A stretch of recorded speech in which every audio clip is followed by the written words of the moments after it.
Hello, Cancer. Welcome to the Plaid Sheep Oracle. Your reading is very interesting. I actually did a reading for you on the day of the full moon, but it was really nebulous. And I felt like I rambled on, and I don't know, it just felt weird or nebulous. There was all this water and Neptune, and the node had just moved a couple of days before into Pisces, and so there was extra wateriness, and Neptune was going to be trining the full moon. This reading is not nebulous, but it's also not a straight line, if we want to say that. Because the card that came out for you is this and that are true. And it has this dolphin. Now the visible underline is, you see clearly now, owl spirit. So that's really nice. Maybe post this full moon, something has become clear to you. And the thing here is that clarity does not automatically mean easy or really seeing something clearly. Doesn't mean necessarily that the path is clear. So this and that are true. Now under that is this sandpiper spirit. Be playful. Right? And the dolphin is a very playful mammal. Now actually below the be playful is also this panther with reclaim your power. So that's a thing too.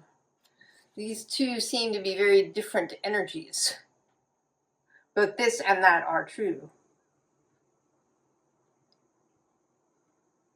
To be playful, to not be overly serious, but also to recognize power.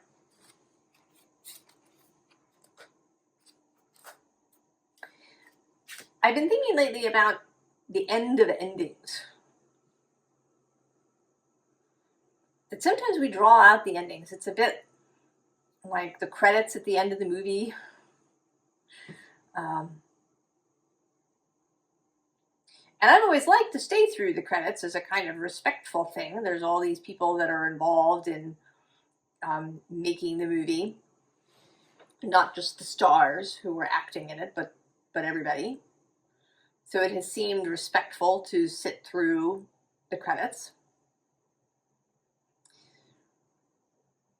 But now I sort of feel like when it comes to your life and endings in your life, that you should not be sitting through the credits. I mean, maybe you think you're in a Marvel movie and there's going to be some little tidbit of information at the end of the credits. But that's not the case.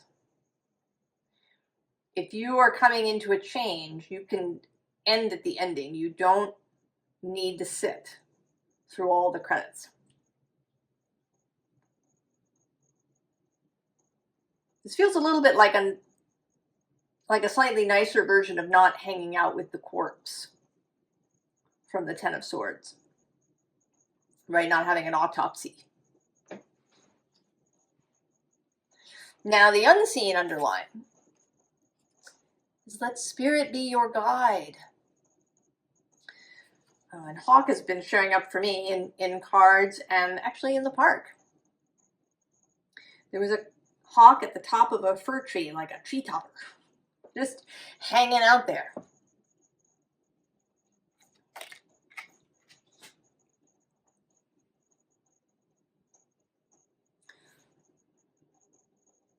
So the end of endings, there's something about that. And maybe that's what you see clearly now, that you can end the ending.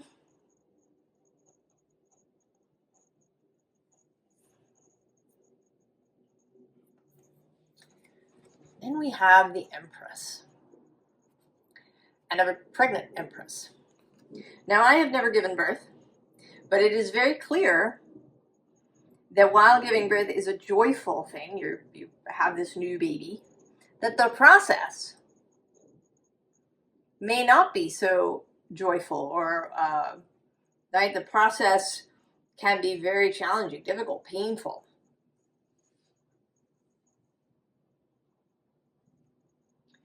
But I want to say here that the pain that may be associated with the road ahead is not an emotional one, right? The pain in childbirth, if you, right, you're joyful, you're ready to have this baby and love this new child, the pain in childbirth is very, very physical, right? Of all the contractions and the parts of you inside being stretched to allow this baby to exit. So maybe not really so much pain, but maybe there's physical challenges ahead. That there might be times when you end up exhausted, or that maybe you do end up with sort of sore muscles. And that can certainly happen if you're doing things that you haven't done in a long time, or new things. Maybe if you're a jogger, you've taken up bicycle riding, you're going to end up with sore muscles because you're using something different than you did for running.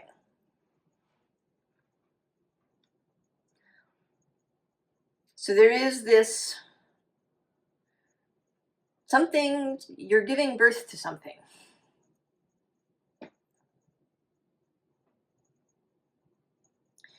And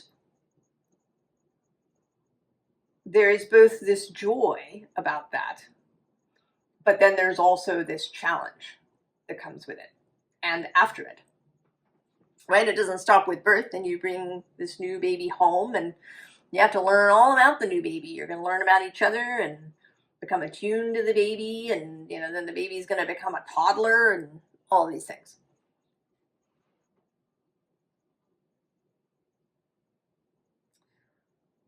Now, interestingly, there's these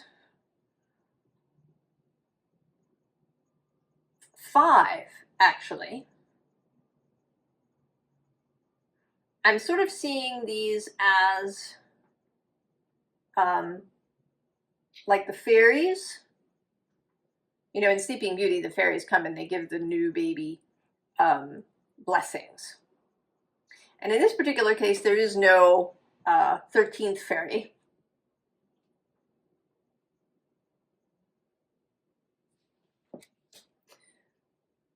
Under this Empress, we have the Elder of Fire. And this seems to be a blessing of light, of passion, of inspiration, right? Of this new sun rising. Actually, right below that, we also have this Council of Monarchs. So this, right, this sense of there's a group right here of all the elements kind of are coming in, and we do have that here. Actually, interestingly, the one element that's missing is the element of water, which is your space. And it may be that you simply don't need that.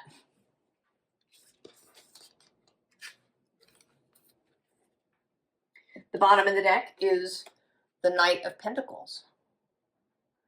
The gift of perseverance, of commitment, of resilience, strength, follow through.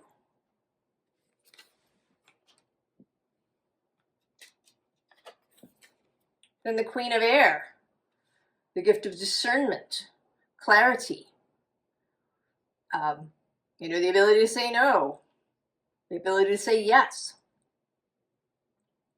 intellect, vision. I'm going to skip that and come here. We have the Elder of Earth. Stability. Wealth. Affluence.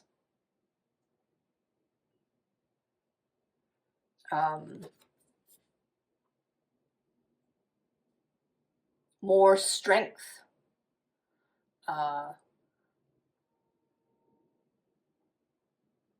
Standing the test of time. Something that lasts. And then there's the Two of Earth. That seems like a gentler gift. A gift of ease around the mundane details. That there will be the things to do in whatever has been birthed.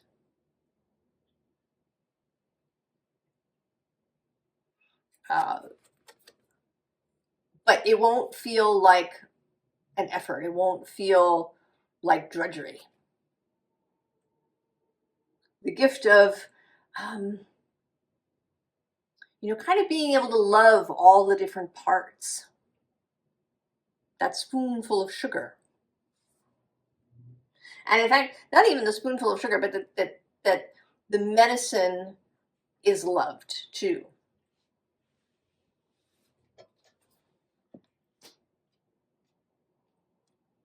Right? Like Mary Poppins' spoonful of medicine tastes like rum punch. And then death. The gift of transformational ease. So whatever it is that's being created, whatever you're giving birth to, Cancer, will have the ability to transform when that is appropriate. The gift of knowing how to end the endings and how to do whatever the new birth is. If whatever you have given birth to, it's actually interesting because she's a fairy. She has these sort of butterfly wings. So one has the feeling that maybe she's giving birth to a caterpillar. So there's this initial form that is born. And then it will transform. And maybe it does this many times throughout its existence.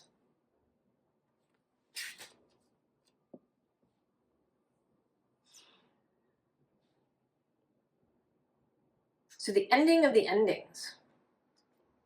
This 10 of Fire. 10 of Wands. I mean, I was thinking, this is like the credits rolling. That if you've been sort of continually burning things and then kind of resurrecting something in order to burn it again, so that the burning kind of never ends, it's time to stop that. We have a little bit more of this energy here underneath with the 7 of Water. That maybe there's been some confusion, a tendency to get lost in the waters. But the card under the 10 of Fire is this Page of Air. It's like a whole new breath, right? Wings extended. And also the Page of Earth, who is my guide character. He waits to guide you along the path that's new and unseen.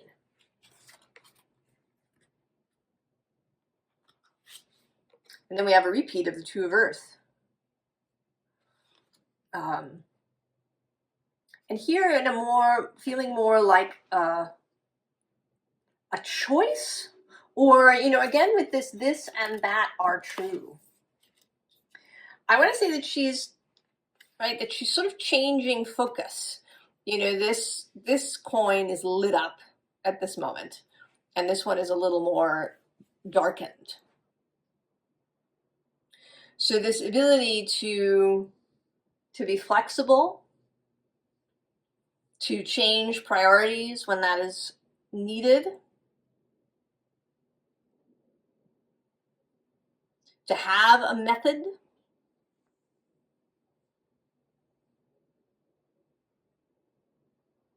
and to be able to hold two different ideas. The idea that maybe that something is really challenging, and possibly even exhausting, but also really rewarding, and that you love it.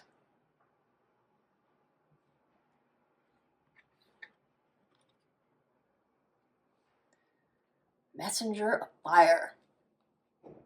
The Knight of Wands. But here a little bit, she's not very knight-like. She's a little worried maybe. She's a little, there's actually kind of a feeling of the Page of Swords with her here. It's kind of looking over your shoulder thing. And what she seems to be looking at is this Eight of Fire that's arriving.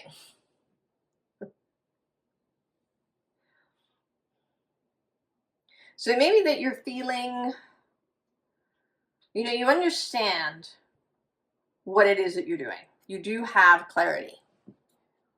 You know what it is. It might be a new project or a new job or a new business or something, really tangible in that way. But it might also be something really nebulous.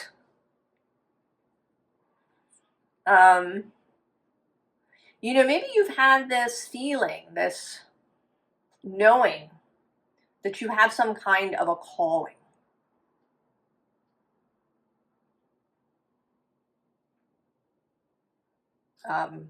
Let's even say it's like a shamanic calling to some kind of service of that kind. But you don't really know, quite what it means.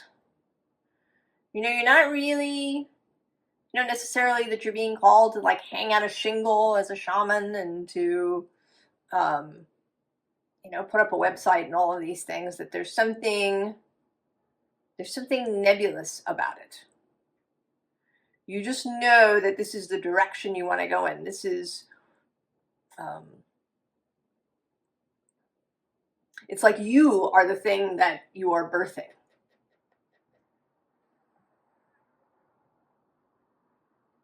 And you're a little worried because, who knows what's going to happen. And maybe you even have this feeling, like this sense, that as soon as you make this commitment and really turn in that direction, that suddenly there's going to be a lot of stuff coming towards you.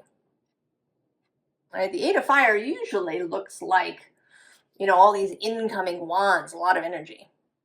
But it's very different in this card. She is riding a panda. A panda is not a fast steed, not a really fast method of transport. And you are, in fact, the messenger of fire. You have the ability to be faster than this Eight of Fire.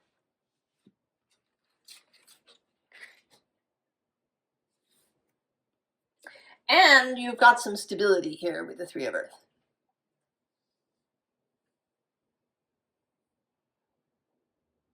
And this, right, the arrival of this energy is actually going to be enlivening. I often see this as a statue that's, coming to life from the top down. So when this Eight of Fire actually incoming, and there's a part of you that knows this and is looking out, right? There's a part that's looking over your shoulder because you're worried. And then there's a different part that's filled with anticipation.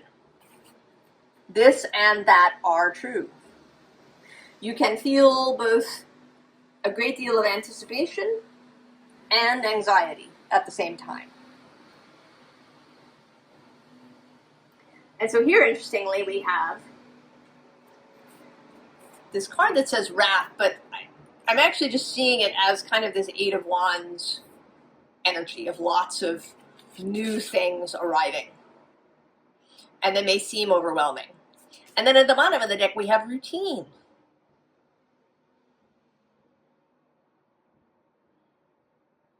This and that are true. That there may be ways, really, specific, strategic ways that you can start moving through the world, but there's going to be this surprise energy.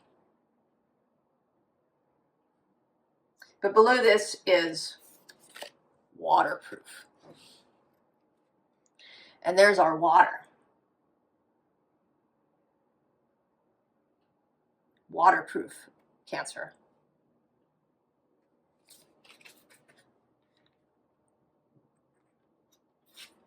All right, then we have play and trickery. And we also have protection and battle. So this new thing, whatever it is that you've given birth to, this new child, is going to come into contact with all kinds of different stuff. There's going to be people to play with. There might also be some trickery, people who, either you need to stay away from, or maybe people who, if we take this shaman example, maybe there's someone who comes to you and lies, but you're going to know it.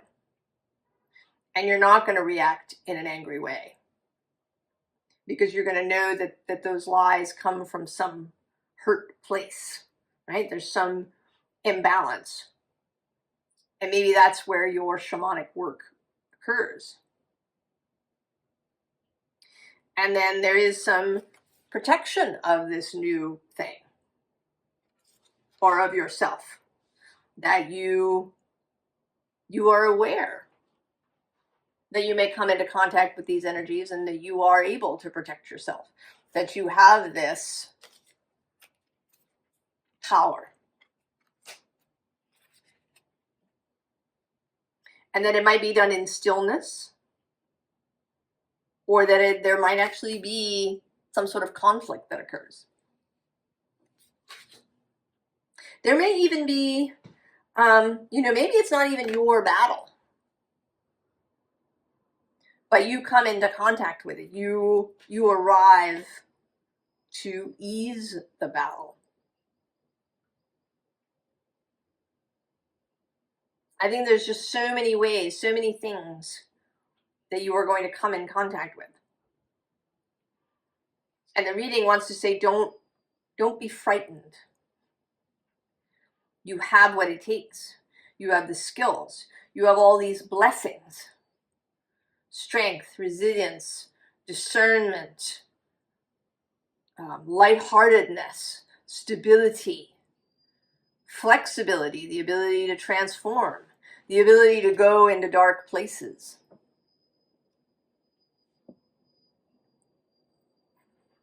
And you have all of those skills, Cancer. So we have dedication. And actually right below that, we do have the 10 of Swords, 10 of Arrows showing up. But here with instruction. And I think that you're going to be learning and teaching, probably, that this child you've given birth to, whether it be your whole self or something specific, there's learning around that. The child is going to learn. Then below that we have the sun and the sun of life. Bottom of the deck, Ace of Stones, the foundation of life.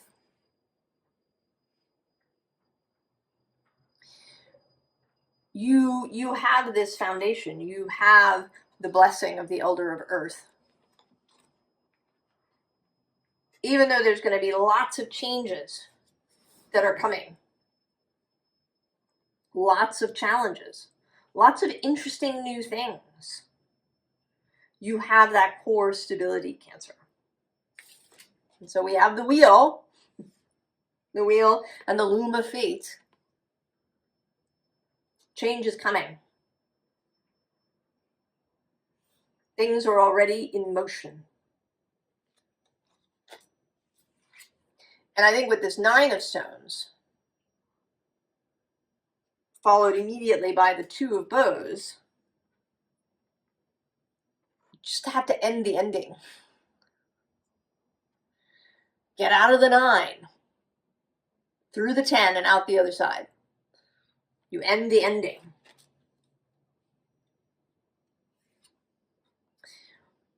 And this particular Three of Arrows, sort of Three of Swords, it says jealousy, but that's not, it almost never comes out that way for me. This is reigniting the heart. This is the setting the heart afire, alight.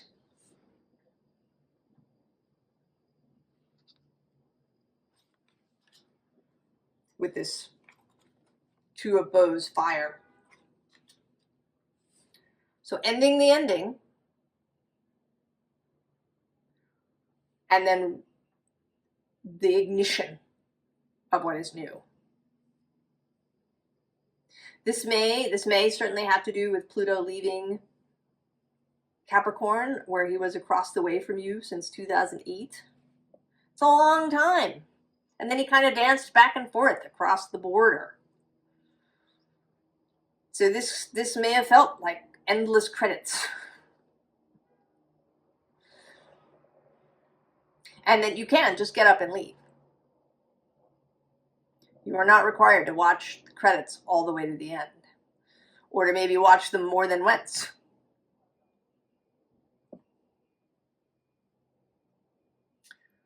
Formal advice. Judgment. Moving on. The end of the ending.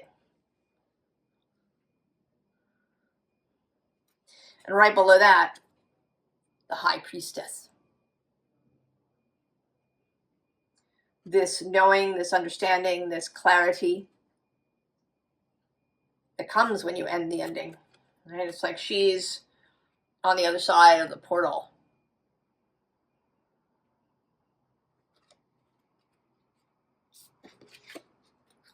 The Ace of Pentacles repeats.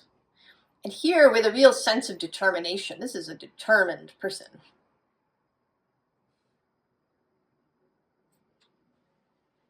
Right? Someone who's clear on what they want and what they have and where to go. I mean, even if the road is a little nebulous, you don't quite know how things are going to work out, you know that you are stepping onto that road, that you have ended the ending, and you're going. And so we have the Magician. And the King of Wands. This is Leo energy.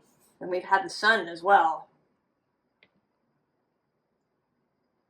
And I think, right, at the bottom of this deck, we have both the Knight of Wands reappearing and the Stag, who is the Strength card.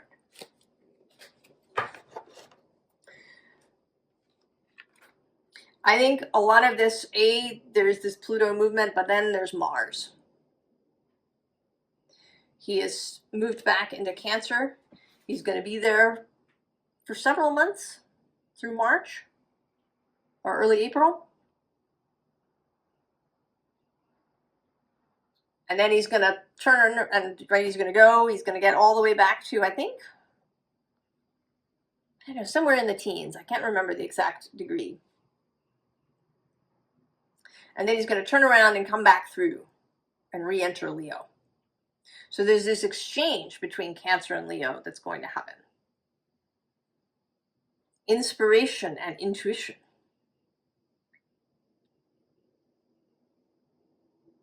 All right, the magic.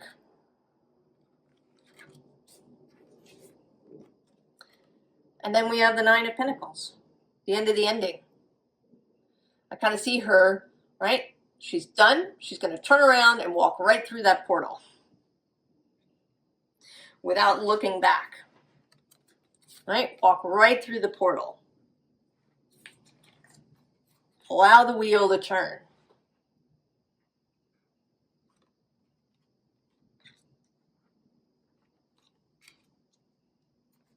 Allow the end of the ending, Cancer. And then recognize that there's going to be challenges, but they're going to be interesting and juicy. And that you have everything, all that it takes to meet those challenges. Playfully, both with play and with power.